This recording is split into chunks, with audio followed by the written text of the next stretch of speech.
Hello बच्चों। आज मैं आपको क्लास 9th का एनसीईआरटी के प्रश्नावली 9.2 समझाऊंगी। तो क्वेश्चन नंबर 1 2 3 तो हम कर चुके हैं। तो आज हमें कहाँ से करना है? आज हमें करना है क्वेश्चन नंबर 4 से। तो 3 क्वेश्चंस बचे हैं हमारे पास इस प्रश्नावली के, फिर ये प्रश्नावली हमारी पूरी हो जाएगी। क्वेश्चन 4, क्वेश्चन 5 और क्वेश्चन 6। चलिए शुरू करते हैं क्वेश्चन नंबर 4 से। क्वेश्चन में आपके पास यहाँ क्या कह रहा है? आकृति 9.16 में P समांतर चतुर्भुज ABCD के अभ्यंतर में स्थित कोई बिंदु है, दर्शाइए कि। देखो यहाँ पर आपको एक आकृति दे रखी है और आपको एक समांतर चतुर्भुज दे रखा है ABCD। ठीक है, इसके अंदर कहीं पर भी एक बिंदु है P, जो कि आपको दिख रहा है आकृति में, ये रहा।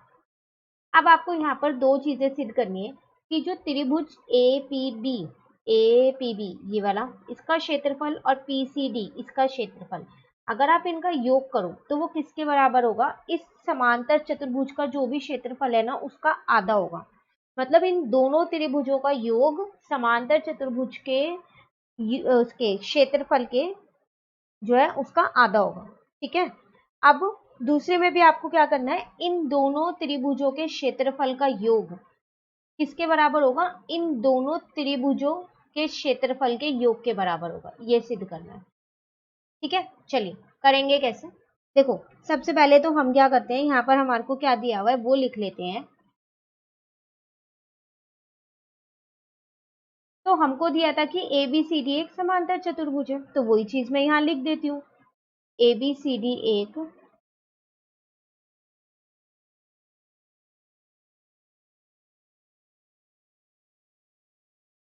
समांतर चतुर्भुज है। ठीक है, जिसके अभ्यंतर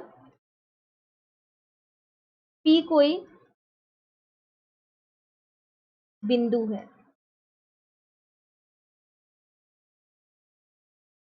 ठीक है, अब हम देखो यहाँ क्या करते हैं, खुद से ना रचना कर लेते हैं, तभी हो पाएगा ये। अब रचना हमने क्या की है, यहाँ पर P बिंदु से होकर ना हमने AB के समांतर यहाँ पर एक रेखा खींची है। ये AB के समांतर हमने खुद से खींची है, जिसका नाम हमने यहाँ पर दिया है G और H।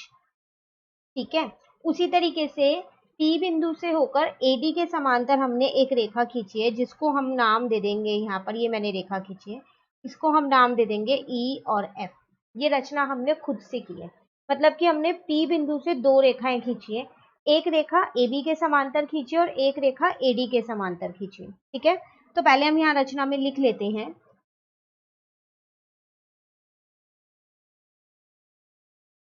P बिंदु से होकर AB के समांतर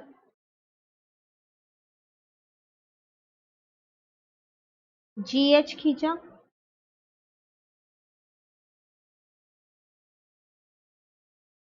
और AD के समांतर EF खींचा। ठीक है, जो हमने रचना की वही हमने यहाँ पर लिख दी। चलो अब शुरू करते हैं जल्दी से।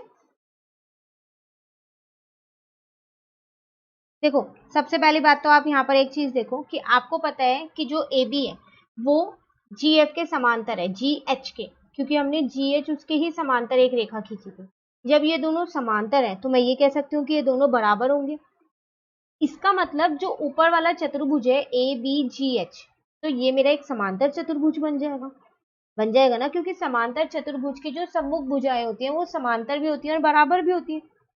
उसी तरीके से अब अगर मैं नीचे वाले चतुर्भुज की बात करूं, इसकी GHCD, आप सिर्फ आकृति में देखो, अभी पहले क्वेश्चन को समझ लो। ठीक है, तो इसमें अगर आप यहाँ पर देखोगे तो यहाँ पर भी आपने क्या किया था, इस वाले चतुर्भुज में तो DCHG ये भी तो एक समांतर चतुर्भुज ही होगा, क्योंकि AB जो है वो CD के समांतर है, क्योंकि ABCD एक समांतर चतुर्भुज है और AB GH के भी समांतर है। तो इसका मतलब मैं ये कह सकती हूँ ना कि GH जो है वो CD के भी समांतर है।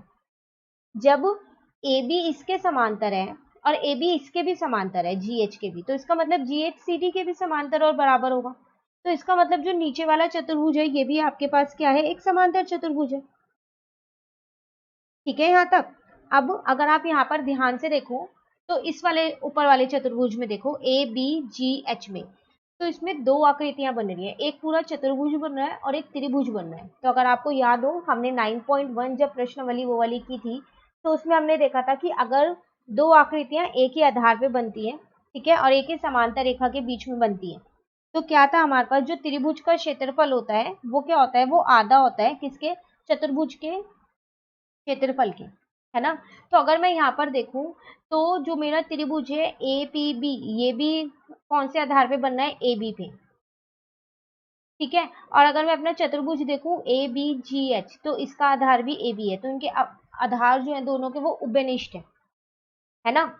अब एक ही समांतर रेखाओं में है, ये बिल्कुल है, क्योंकि समान जो आपके पास उभयनिष्ठ आधार होता है उसका जो सम्मुख शीर्ष है वो देखने होते हैं। तो देख लो आप, चतुर्भुज के जो दो शीर्ष है वो G और H है, और त्रिभुज का जो शीर्ष है वो P है, और ये तीनों ही एक ही रेखा पे है ना। तो इसका मतलब मैं यहाँ पर ये कह सकती हूँ कि जो त्रिभुज APB है और जो आपके पास यहाँ पर चतुर्भुज है, समांतर चतुर्भुज ABHG है, वो एक ही आधार AB पे है, और AB जो है वो समांतर है किसके, GH के, कह सकती हूँ मैं। तो अब इतना ही मैं यहाँ पर लिख रही हूँ जितना मैंने अभी आपको समझाया है, ठीक है। तो सबसे पहले बात हमने ये देखा था कि AB जो है वो समांतर है किसके, GH के, रचना से हमने रचना की थी ना। और AB जो है वो बराबर है GH के, इसीलिए आपके पास जो ABHG है वो एक समांतर चतुर्भुज हो गया।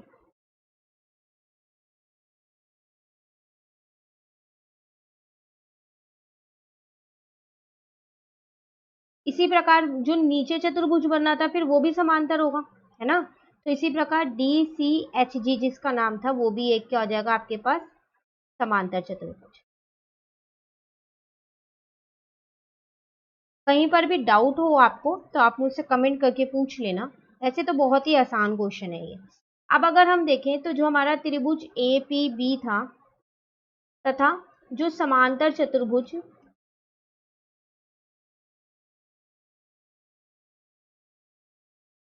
आपके पास ABHG था, वो एक ही आधार पे थे,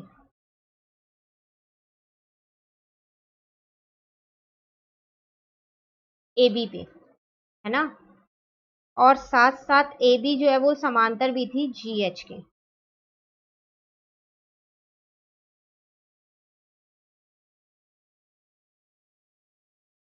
तो इसका मतलब मैं ये कह सकती हूँ कि इसमें जो मेरे पास चतुर्भुज का क्षेत्रफल होगा वो किसके बराबर होगा, आधा किसके क्षेत्रफल के, उस सॉरी त्रिभुज का जो क्षेत्रफल होगा वो चतुर्भुज के क्षेत्रफल का आधा होगा ना। इसको मैंने अपनी समीकरण 1 मान लिया। क्लियर है यहाँ तक। अब उसी तरीके से अगर आप आकृति में दोबारा देखो तो अब नीचे वाली साइड आ जाओ, इस वाली साइड, तो इसमें भी एक चतुर्भुज और एक त्रिभुज बन रहा है और इनका आधार भी एक ही है, CD, ठीक है, और ये एक ही समांतर रेखा के बीच में स्थित है। तो सेम चीज हम यहाँ पर भी लिख सकते हैं यही। तो यहाँ लिखते हैं इसी प्रकार आपके पास एक और त्रिभुज है PCD, ठीक है, और एक और समांतर चतुर्भुज है आपके पास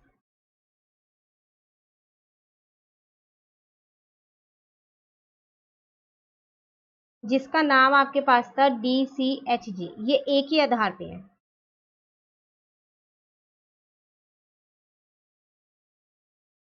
DC पे, और एक ही समांतर रेखाओं पर स्थित है। दो समांतर रेखाओं के बीच में ये नहीं है।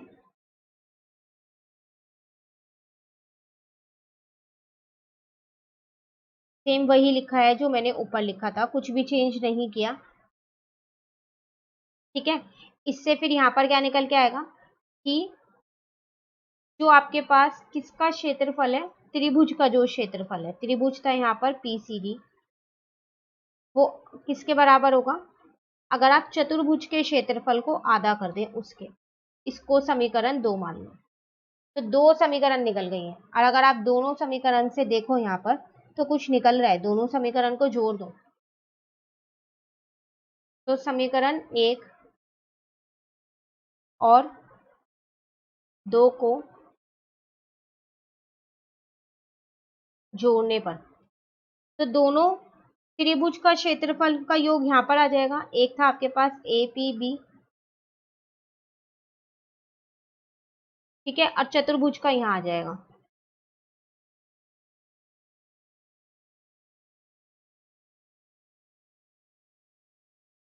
यहाँ लिख देती हूँ मैं इसको, ठीक है, ये यहाँ पर नहीं आ पाएगा।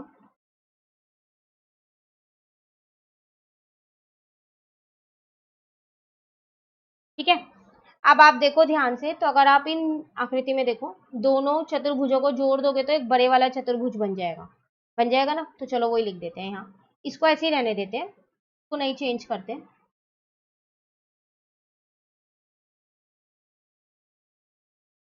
और इसकी जगह क्या लिख देते हैं,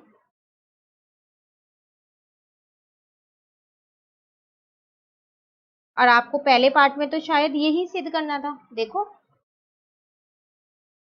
हो गया ना पहला पार्ट तो सिद्ध। चलिए अब हम करते हैं यहाँ पर दूसरा पार्ट। इसको ऐसा करते हैं, अपनी समीकरण 3 ले लेते हैं, ये आगे काम आने वाली है। दूसरे पार्ट में आपको इस बार एक ये वाला त्रिभुज लेना है और एक ये वाला त्रिभुज लेना है। ठीक है, देखो कैसे लेंगे। अगर आप यहाँ पर ध्यान से देखो, तो आपने क्या किया था, AD के समांतर EF एक समांतर रेखा खींची थी ना, AD के समांतर थी ना ये रेखा। तो मैं ये कह सकती हूँ कि AEFD जो है ये आपका समांतर चतुर्भुज है, क्योंकि इसमें जो सम्मुख रेखा है वो समांतर है और बराबर भी होंगी, तो समांतर चतुर्भुज है। और दूसरा, अगर मैं सिर्फ इस चतुर्भुज में देखूं, तो इस चतुर्भुज में एक त्रिभुज भी बनना है, जिसके आधार, चतुर्भुज और त्रिभुज दोनों के आधार यहाँ पर सेम है, AD है ना, सेम। और ये दो समांतर रेखाओं के बीच में ही बन रहे हैं। ठीक है, ऐसे उसी तरीके से अगर मैं यहाँ पर देखूं कि जो EF है वो BC के भी समांतर होगा। क्यों? क्योंकि जो AD है वो BC के समांतर है, क्योंकि ABCD एक समांतर चतुर्भुज है, उसकी सम्मुख भुजाएं जो है वो समांतर होती है। जब AD BC के समांतर है और AD EF के भी समांतर है, तो मैं ये कह सकती हूँ ना कि जो EF है वो BC के भी समांतर होगा। होगा नहीं होगा? ठीक है, और अगर आप ये देखो तो फिर आपके पास EBCF ये एक समांतर चतुर्भुज बन जाएगा। अब समांतर चतुर्भुज बन गया ये, अब फिर वही देखो, इसमें एक आपके पास त्रिभुज भी बन रहा है, जिसका आधार BC है और उस समांतर चतुर्भुज का आधार भी BC है ना। तो जैसे भी हमने इन वाले दोनों चतुर्भुज में किया था, अब की बार हम इन दो चतुर्भुजों में करेंगे, सेम वही चीज यहाँ पर लिख देंगे। देखो, तो सबसे पहले हम यहाँ पर लेते हैं त्रिभुज APD और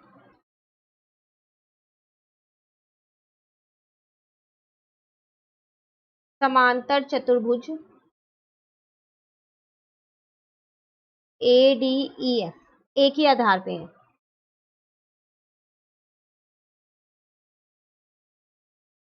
एक ही आधार AD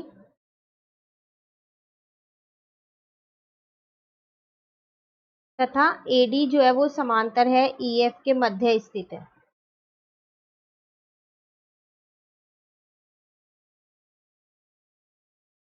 तो इसका मतलब जो क्षेत्रफल होगा इस त्रिभुज का वो किसके बराबर होगा, आधा होगा वो किसके क्षेत्रफल के, इस चतुर्भुज के। ठीक है, इसको समीकरण 4 ले लो। अब उसी तरीके से दूसरी साइड देखें अगर हम, तो वहां पर भी आपके पास एक त्रिभुज और एक चतुर्भुज बनना था ना। तो त्रिभुज था आपके पास PBC तथा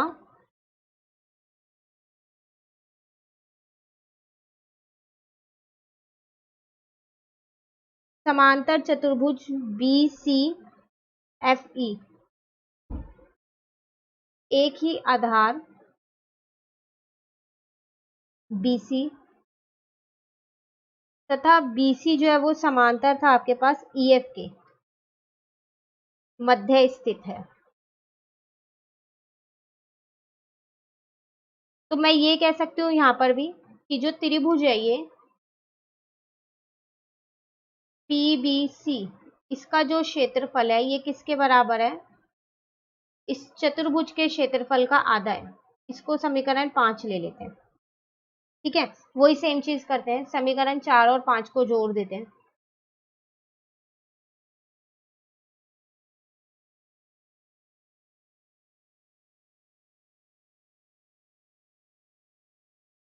तो आप यहाँ पर देखोगे जब इन दोनों समीकरण को जोड़ोगे तो त्रिभुज के क्षेत्रफल तो यहाँ पर एक साथ आ जाएंगे और चतुर्भुज के यहाँ पर आ जाएंगे।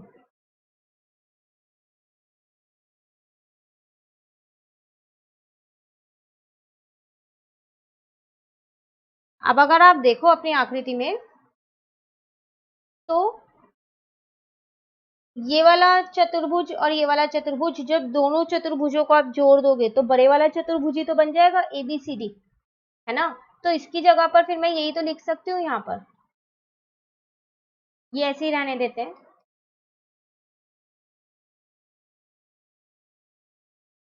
और इस पूरे की जगह पर मैंने बड़े वाला चतुर्भुज लिख दिया है ABCD, पर हमारे को ये नहीं सिद्ध करना। अब आप यहाँ पर भी देखो एक बार, आपने जो अभी इसका फर्स्ट पार्ट किया था उसमें आपने ये सिद्ध किया था कि जो ये हाफ है चतुर्भुज ABCD का क्षेत्रफल वो इनके बराबर है, इन दोनों के। तो इस पूरे की जगह मैं ये लिख देती हूँ ना यहाँ पर, यहाँ पर। अब आ गया जो हमें सिद्ध करना था।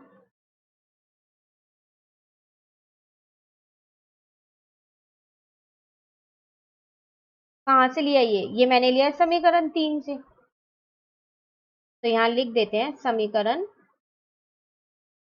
3 से, हो गया सिद्ध। ठीक है, ये था आपके पास क्वेश्चन नंबर 4, कंप्लीट क्वेश्चन 4। चलिए अब आते हैं हम अपने क्वेश्चन नंबर 5 पे। क्वेश्चन नंबर 5 है आपके पास, आकृति 9.17 में PQRS तथा ABRS समांतर चतुर्भुज है तथा एक्स भुजा BR पर स्थित कोई बिंदु है, दर्शाइए कि। देखो आकृति आपको दे रखी है, दो चतुर्भुज दे रखे हैं यहाँ पर समांतर, एक PQRS ये वाला है, एक है ABRS। ठीक है, दो समांतर चतुर्भुज दे रखे हैं। आप कह रहे हैं जो एक्स है ये BR पे एक बिंदु है। आपको क्या दर्शाना है यहाँ पर, क्या सिद्ध करना है कि जो ये दोनों चतुर्भुज है ना, समांतर चतुर्भुज, इनका क्षेत्रफल जो है वो बराबर है। पहले पार्ट में तो यही देना है। दूसरे पार्ट में कह रहा है कि जो आपके पास ये त्रिभुज बन रहा है अंदर AXS, इसका जो क्षेत्रफल है वो आधा है, वो किसके बराबर है, PQRS के क्षेत्रफल के आधा है। ठीक है, तो यहाँ पर ऐसा करते हैं, पहले हम आकृति बना लेते हैं, के बाद इसको हल करते हैं। तो सबसे पहली बात, एक चतुर्भुज था यहाँ पर,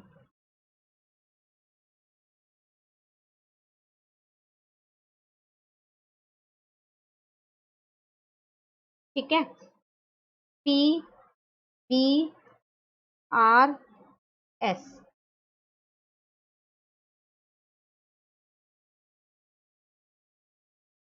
यहाँ पर एक बिंदु था मेरे पास X,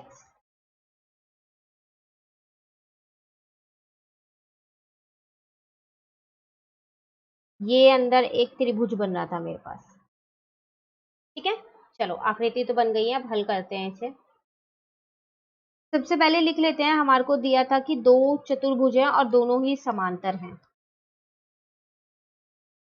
PQRS और ABRS था ना एक हमारे पास, ABRS।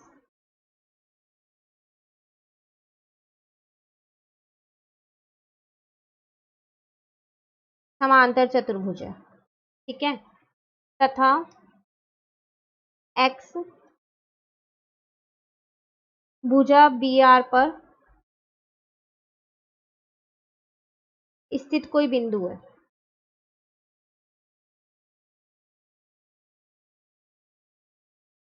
ठीक है, सिद्ध आपको पता ही है, दो पार्ट दे रखे हैं, तो आप सिद्ध यहाँ लिख लेना जो आपको सिद्ध करना है। हम यहाँ पर पहले पार्ट से शुरू करते हैं। देखो जब ये दोनों समांतर चतुर्भुज है तो मैं इनमें ये कह सकती हूँ कि जो इनका आधार है SR, वो दोनों का मैं एक ही ले सकती हूँ, क्योंकि दोनों में है ये वाली भुजा SR, है ना। PQRS में भी है और ABRS में भी है, तो ये एक ही आधार पे है और दो समांतर रेखाओं के बीच में स्थित है। तो इसका मतलब जब भी आपके पास दो समांतर चतुर्भुज के आधार बराबर हो, एक ही आधार हो, मतलब उनका उभयनिष्ठ आधार हो, और वो दो समांतर रेखाओं के बीच में होते हैं, तो उन दोनों चतुर्भुज का क्षेत्रफल जो है वो हमेशा बराबर होता है। ये आपके पास एक प्रमेय है 9.1, आपको एनसीईआरटी में दे रखी है ये प्रमेय। ठीक है, तो पहला पार्ट तो बहुत ही आसानी से सिद्ध हो गया यहाँ पर। देखो,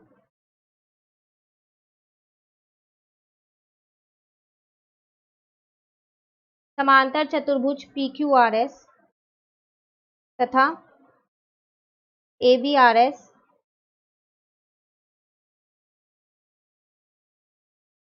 एक ही आधार SR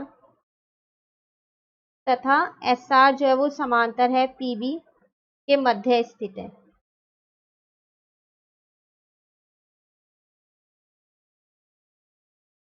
ठीक है, तो इससे क्या निकल के आता है कि जो क्षेत्रफल है PQRS का वो किसके बराबर होगा, क्षेत्रफल ABRS के, और किसके अनुसार, प्रमेय 9.1 है ये।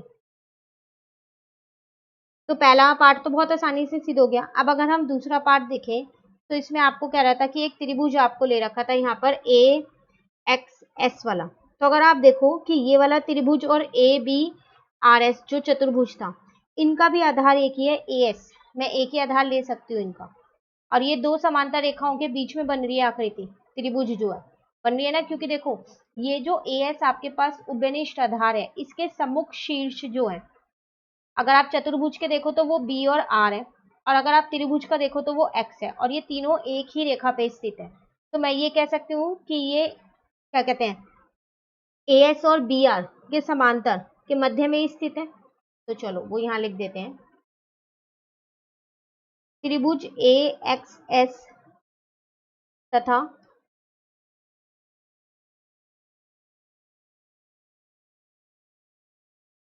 समांतर चतुर्भुज ABRS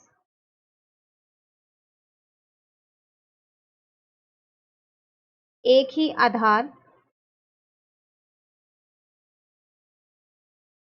AS तथा AS समांतर है BR के मध्य स्थित है।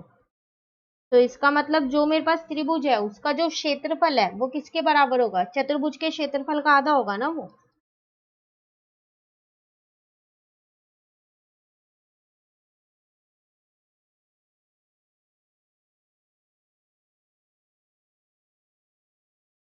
है ना, और इसको मैं ये भी तो लिख सकती हूँ, देखो अभी हमने ऊपर किया था कि जो हमारे पास दो चतुर्भुज थे ना, दोनों का क्षेत्रफल बराबर था, हम पहले पार्ट में करके आए हैं।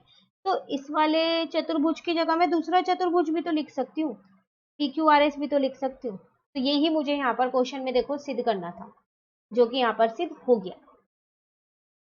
ठीक है, तो कंप्लीट क्वेश्चन नंबर 5। तो लास्ट क्वेश्चन है कि हमारे पास क्वेश्चन नंबर 6। चलिए क्वेश्चन नंबर 6 करते हैं, फिर हमारी ये वाली प्रश्नावली जो है वो पूरी हो जाएगी। यहाँ पर आपके पास क्या कह रहा है, आपको एक किसान के पास समांतर चतुर्भुज PQRS के रूप का एक खेत था। उसने RS पर स्थित कोई बिंदु A लिया और उसे P और Q से मिला दिया। खेत कितने भागों में विभाजित हो गया है, इन भागों के आकार क्या हैं। वह किसान खेत में गेहूं और दाल बराबर बराबर भागों में अलग अलग बोना चाहती है, वह ऐसा कैसे करे। देखो एक किसान है यहाँ पर, ठीक है, उसके पास में एक खेत है चतुर्भुज के रूप में, समांतर चतुर्भुज के रूप में PQRS। ठीक है, आकृति नहीं दे रखी है, आपको खुद से बनानी है यहाँ पर। अब उसने क्या किया, जो RS भुजा है ना उस समांतर चतुर्भुज की, उस पे एक बिंदु ली A, और उस A बिंदु को P और Q से मिला दिया। जैसे जैसे इन्होंने बोला है ना क्वेश्चन में, हम वैसे वैसे ये भी आकृति बनाने वाले हैं। ठीक है, मिलाने के बाद इन्होंने क्या किया, अब वो जो खेत है वो कुछ भागों में विभाजित हो गया होगा, तो आपको ये बताना है कि वो कितने भाग में विभाजित हो गया है और कौन से आकार में हुआ है, मतलब चतुर्भुज रहा, त्रिभुज बन गया, या फिर कोई और आकार। अब वो जो किसान है ना, उसको क्या करना है, गेहूं और दाल बराबर बराबर भागों में बोना है। तो बताओ वो कैसे करेगा। क्वेश्चन क्लियर हो गया। पहले आकृति बनाते हैं, जैसे जैसे उन्होंने आकृति बनाने के लिए हमें बोला है, जो जो चीजें बताई हम वैसे ही बनाते हैं। देखो सबसे पहली बात तो आपको यहाँ पर एक समांतर चतुर्भुज के रूप में एक खेत दे रखा था PQRS, तो चलो बना लो, PQRS दे रखा है तो।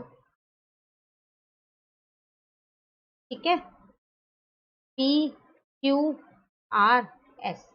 फिर वो आपसे कह रहा था कि RS पे एक बिंदु है A, जिसको मैंने P और Q से मिला दिया, यही था ना। कह रहा था जो खेत है अलग अलग भाग में विभाजित हो गया है, बिल्कुल हो गया है, 3 भागों में विभाजित हो गया ये खेत तो। और तीनों भाग कैसे बने आपके पास, त्रिभुज के आकार के बन गए हैं, बन गए हैं। तो पहले तो आपको यही बताना था। तो चलो अब लिखते हैं यहाँ पर। तो एक समांतर चतुर्भुज PQRS भुजा SR पर एक बिंदु A स्थित है,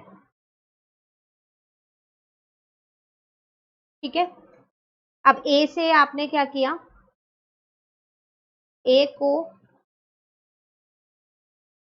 P और Q से मिलाया गया। जैसे जैसे आकृति बनाई है वही चीज मैंने यहाँ लिख दी है, ठीक है। क्षेत्र कितने भागों में विभाजित हो गया, 3 भागों में। तो यहाँ लिखते हैं हम क्षेत्र को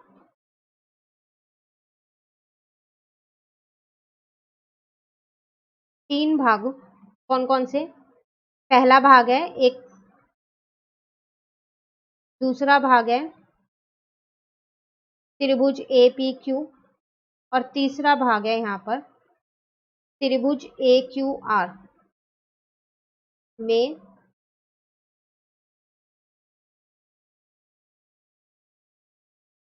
बांटा गया है, ठीक है। सभी भाग के आए आपके पास, त्रिभुज है, आपको बताना था ना किस आकार के हैं, तो त्रिभुज के आकार के हैं। अब आपको ये बताना है क्या वो अलग बराबर बराबर जो आपके पास गेहूं था और दाल उसको बोना चाहता है, तो कर सकते हैं वो ऐसा। तो देखो अगर आप अपना त्रिभुज देखो APQ और समांतर चतुर्भुज देखो, जो खेत था आपके पास PQRS, ये एक ही आधार पे है,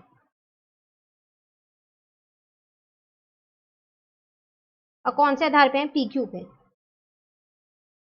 और एक ही समांतर रेखा के बीच स्थित है।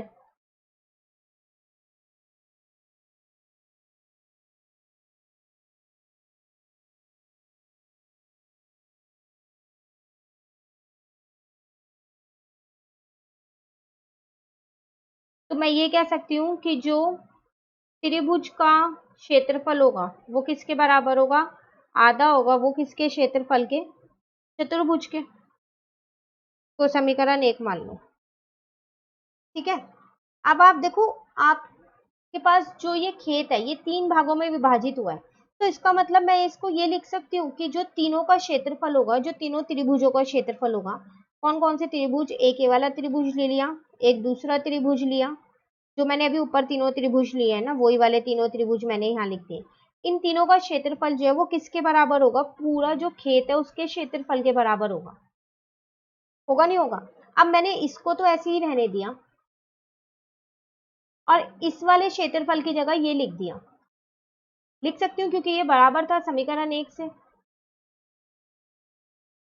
और इसको भी मैंने ऐसे ही रहने दिया और इसको भी मैंने यहाँ पर ऐसे ही लिख दिया, ठीक है यहाँ तक। अब जो इसका क्षेत्रफल है और जो इसका क्षेत्रफल है AQR, और इस वाले को मैं दूसरी साइड पे ले गई तो माइनस का हो जाएगा,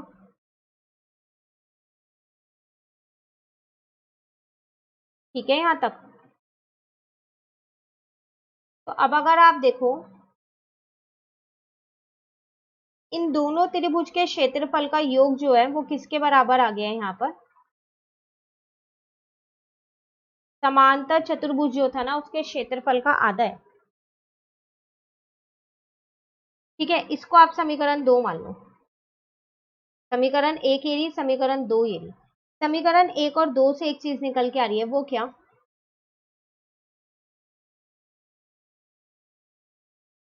देखो दोनों जगह आप देखो यहाँ पर ये दोनों में एक जैसा है, तो इसकी जगह पर मैं क्या करती हूँ, ये तो ऐसे ही रहने देती हूँ, इस त्रिभुज का क्षेत्रफल और इस त्रिभुज का क्षेत्रफल, और यहाँ पर क्या करती हूँ उस वाले त्रिभुज का क्षेत्रफल लिख देती हूँ।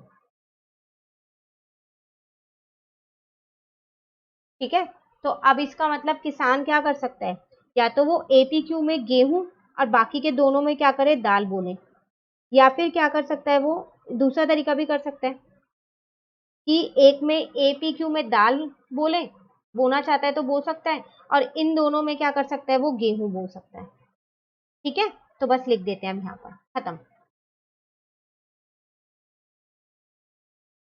इस प्रकार किसान को त्रिभुज APQ में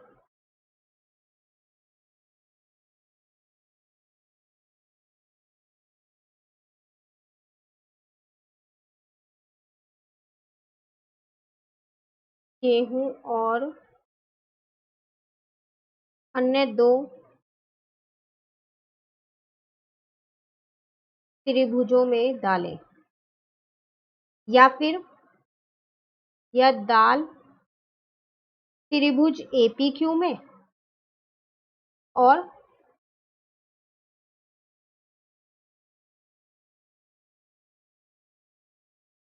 अन्य दो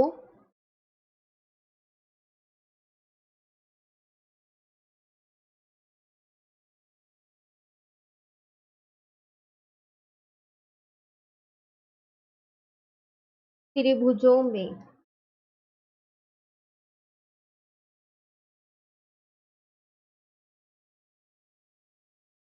होनी चाहिए। ठीक है, तो जो क्वेश्चन हमसे यहाँ पर पूछा गया था वो हमने यहाँ पर उसका आंसर दे दिया। तो ये था आपके पास क्वेश्चन नंबर 6 जिसमें आकृति आपको खुद से बनानी थी। क्लियर, तो ये प्रश्नावली हमारी पूरी होती है यहाँ पर 9.2। अब हम नेक्स्ट क्लास में अपनी नेक्स्ट प्रश्नावली 9.3 स्टार्ट करेंगे।